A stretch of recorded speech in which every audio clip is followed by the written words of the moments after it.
Hi, Deborah Jones here with a tip about one of my favorite embroidery stabilizers, FabriSolvy.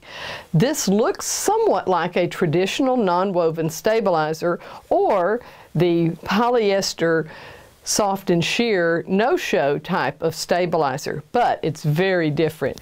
This is actually water soluble, and I'm going to show you how you can use it to keep stabilizer from showing on the back of an item, such as a baby blanket, an Afghan, just about anything where you don't want stabilizer to show after embroidery and you want good support during the embroidery process.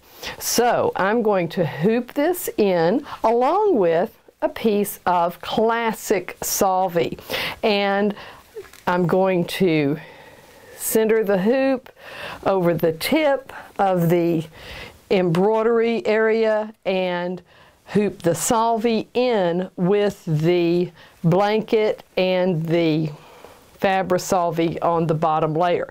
I'm going to embroider it and then show you my removal technique that keeps you from having to get the item wet to remove the water soluble and the FabriSolvy.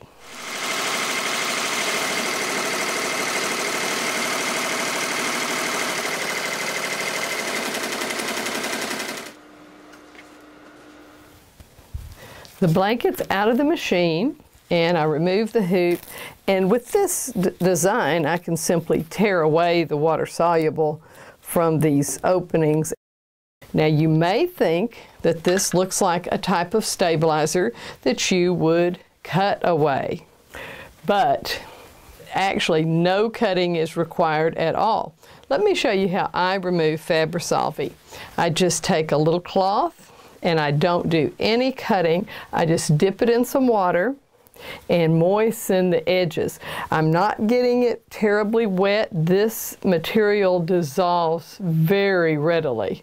It just falls away from the edges of your embroidery. So no matter whether you have a fairly solid design like this one or initials, you can just use a little damp cloth like I'm doing here, and it just comes away so easily. As you can see, it leaves a very clean edge. No stabilizer is remaining. So this is a stabilizer that you can use to give more support to items that you don't want to have any stabilizer residue on the back.